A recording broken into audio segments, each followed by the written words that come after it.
Mais non, c'est pas comme ça qu'on tient la barre. Mon moniteur, il m'a dit que c'était comme ça. Avec les mains sur les côtés, comme ça on peut attraper pour redécoller. Mais ça va pas, c'est pas comme ça. Salut! Alors, on la tient comment la barre?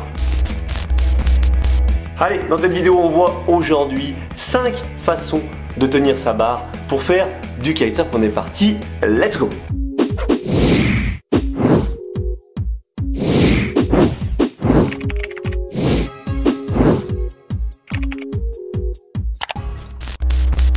Salut Sébastien Lavé, vous êtes bien sûr LapTV et je suis content de vous retrouver pour une nouvelle vidéo pour fêter en plus l'arrivée de ma fameuse barre V2 Ventum. Ça y est, elle est là, j'en suis super content, elle vient juste de sortir du plastique, elle n'a pas été à l'eau, mais on va dire que le produit est beau, il est joli, il est fini. C'est cette barre là, cette barre V2 que vous trouverez dans le kit que je vous offre.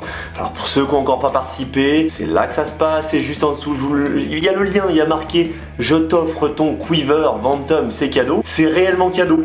Et cette barre là, elle en fait partie. Bref, j'ai reçu cette barre, j'ai reçu le Quiver, donc je te présenterai le fameux Quiver que je t'offre. Oui, je l'ai reçu, il est à la maison. Là, je me suis avec cette barre. Voilà, on a des discussions en permanence sur les spots, on voit des choses, on voit m'entendre, enfin, je dis on. C'est moi, je sais pas, je deviens un peu mégalo, j'utilise le mot on. Bon, voilà, quand je suis sur les spots, que je vous regarde rider, que je regarde un petit peu ce qui se passe, on voit un petit peu de tout en termes de tenue de barre. Et je me suis dit qu'aujourd'hui, j'allais vous donner 5 façons de tenir sa barre. Parce que oui, on tient pas forcément sa barre de la même manière dans telle ou telle condition.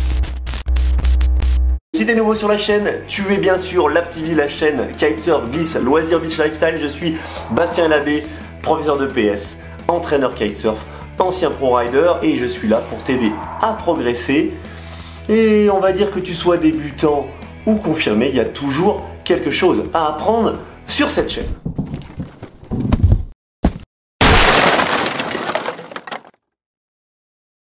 Alors c'est parti, on attaque cette barre, on va parler de la première manière de la tenir.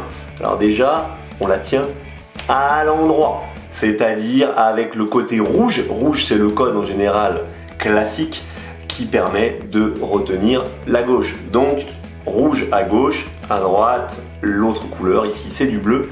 Et on vient, main sur le côté. Donc voilà une des premières manières de tenir sa barre. Alors, main écartée, c'est ce qu'on va voir chez la plupart des débutants. Est-ce que c'est quelque chose qui est bien pour les débutants? Pas forcément. Moi, je recommande au tout début, vraiment au tout début, dans la prise en main, d'avoir plutôt une prise serrée. Mais par la suite, pour le pilotage, pour pouvoir mieux maîtriser ce qui se passe, c'est vrai que la position du débutant est les mains écartées.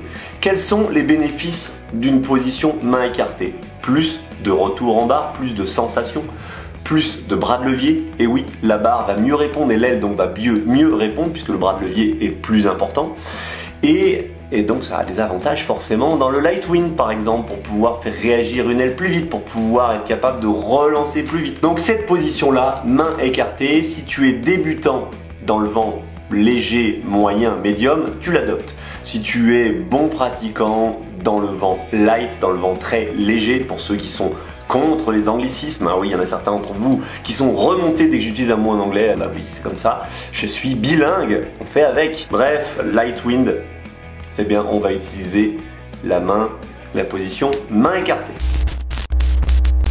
Deuxième manière, deuxième façon de tenir sa barre, les mains serrées autour du bordé choqué. Alors là, l'avantage, je suis super content sur cette V2, c'est que mon bordé choqué, il est tout recouvert de plastique, donc ça ne va pas brûler l'intérieur des doigts. Et donc là, ça va permettre d'avoir un kite beaucoup plus stable. Forcément, le bras de levier est moins important que quand on a les mains écartées.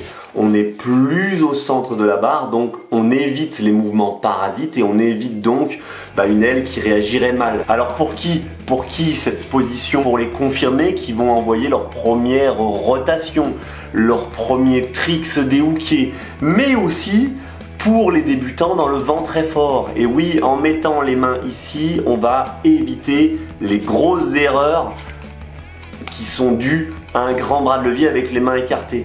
Donc je suis débutant, le vent est très fort ou le vent est fort, je rapproche mes mains du bordé choqué pour avoir plus de, on va dire, fiabilité dans mon pilotage et éviter les mouvements parasites qui peuvent faire bouger mon aile très vite et me faire peur, voire me faire m'envoler. je crois qu'il faut le dire, hein, voilà. Ça, par vent fort, on proscrit. Rider plus confirmé, rider en progression, pareil, cette position je la recommande, soit parce que vous travaillez des nouveaux tricks, soit par vent fort. Position la tenue de barre numéro 3, une main donc avec un doigt, voire deux doigts de l'autre côté du bord des choqués et l'autre main collée, d'accord? Alors là j'ai les petits trucs qui reviennent, mais voilà, donc doigt à cheval sur le bord des choqués, décalé d'un côté. Bon, là c'est pour ceux d'entre vous qui sont un peu plus avancés, les débutants, on oublie cette position de tenue de barre, ou alors cette position de barre, elle peut être adoptée pour vous les débutants à une main quand vous devez maintenir votre aile au-dessus de vous et que vous avez par exemple une main qui est un peu plus faible. Si j'arrive pas à piloter main droite avec la main sur la droite et maintenir mon kite, je peux venir éventuellement ici pour pouvoir mieux ajuster au centre de la barre, juste sous les avant. Mais cette position, elle est surtout pour ceux d'entre vous qui entamaient des rotations, qui travaillaient des tricks à base de rotation. En effet, par exemple, sur certaines rotations, on va avoir tendance à faire une erreur et à tirer sur la main avant. C'est le cas souvent, voilà, le back loop, on peut tirer ou sur la main avant, sur la main arrière en fonction de comment on l'engage, le front loop c'est pareil. Eh bien, si tu fais des erreurs de main avant, si tu as tendance à avoir ton aile qui part parce que tu tires sur la main avant, eh bien tu viens utiliser cette position et donc reculer ta main avant, qui va être plus centrée, ce qui fait que ça va équilibrer un peu plus ta barre et que normalement ça va compenser, ça va t'empêcher de faire des erreurs sur l'avant. Tu l'as compris, tu fais des erreurs sur la main arrière, c'est la même position, cette position numéro 3, en avançant la main arrière. De cette manière-là, tu évites les gestes parasites sur l'arrière, tu équilibres un peu plus et donc normalement, tu évites les gros vols planés à retenir donc cette position numéro 3 pour le rider en progression. La position numéro 4, tu veux te lancer dans les kite loops, tu veux envoyer du lourd et là, quel que soit ton niveau, j'ai envie de dire, tu viens faire la position canne à pêche. Donc le kite loop, on le rappelle, par l'arrière, j'allais de ce côté-là, je suis en train de rider, je saute, je veux faire mon kite loop, je lâche cette main avant, je viens la mettre derrière ma main arrière et je tire. Position canne à pêche, hein, typiquement, parce que voilà, vous lancez une canne à pêche, c'est la même chose. Allez Kiki, pêche-moi une dorade. Sauf que là, vous pêchez pas la dorade, vous pêchez le kite loop parfait, une aile qui tourne vite. Donc cette position canne à pêche, c'est la 4e position. Elle s'adresse aux débutants, on va dire en progression, jusqu'à l'expert pour un beau kite loop qui tourne vite. L'avantage de cette position, c'est qu'en plus, ça peut se faire hooker, mais aussi déhooker. Je déhook, je veux envoyer un gros kite loop, bim, prise canne à pêche. Et comme ça, c'est facile, si jamais, par exemple, on a pris trop de vitesse, de venir hop, à rattraper son chicken et de le connecter. Bon d'ailleurs, hein, j'en profite pas mal, j'ai laissé l'étiquette petit largueur magnétique sur cette barre V2, vraiment très propre.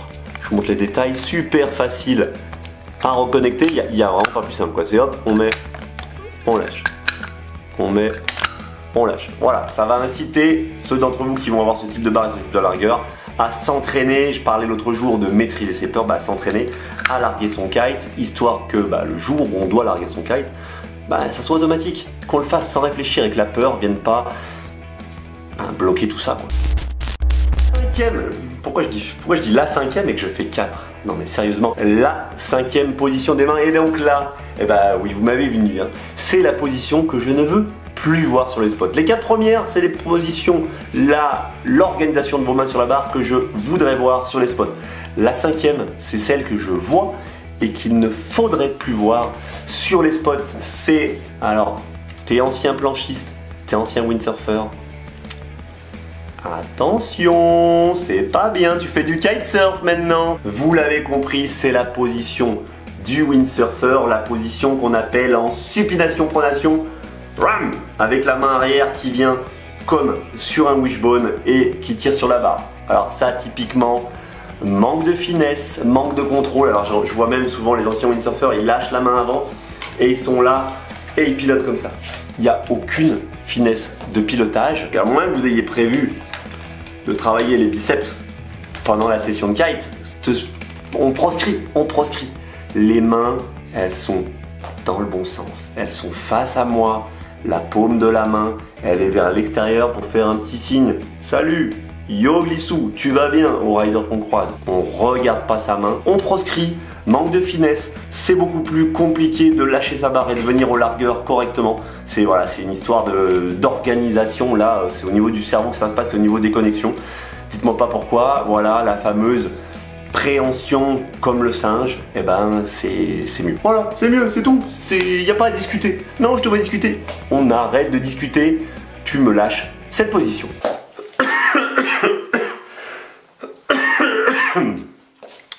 Eh ben dis donc. Bon voilà, bah écoutez, fin de cette vidéo. Donc vous avez maintenant 4 manières de tenir votre barre qui sont des façons, on va dire, académiques et surtout qui vont vous permettre de progresser plus rapidement, à ajuster donc en fonction des situations et de votre niveau. Moi je vais aller tester cette barre dans l'eau, j'ai hâte. Flotteur sympa, le petit clit là pour pouvoir avec tac magnétique et le petit scratch pour coller. Là mon fameux boot, ça j'adore, le fameux boot, voilà. Et puis ce largueur qui a l'air mais extrêmement facile. Moi qui fais pas mal de natakai, moi qui reviens souvent à la nage après avoir largué mon kite en foil, ça m'a l'air d'une facilité déconcertante, donc je suis bien content. Voilà, voilà, pour gagner cette barre, je le rappelle, c'est juste en dessous. Tu participes, c'est cadeau, avec le kite et la planche qui va avec. Oui, je sais, c'est pas la peine de me dire merci, c'est comme ça, participe, mets ton email et puis voilà. Bref, tu n'hésites pas, t'es pas abonné, tu t'abonnes, ça se passe en tout parce que je te rappelle quand même, si on va aux 30 000, le tirage il se fait avant le 12 décembre.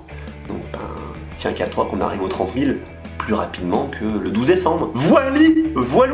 Bon bah écoute, fin de cette vidéo, je te dis à très bientôt pour la prochaine vidéo.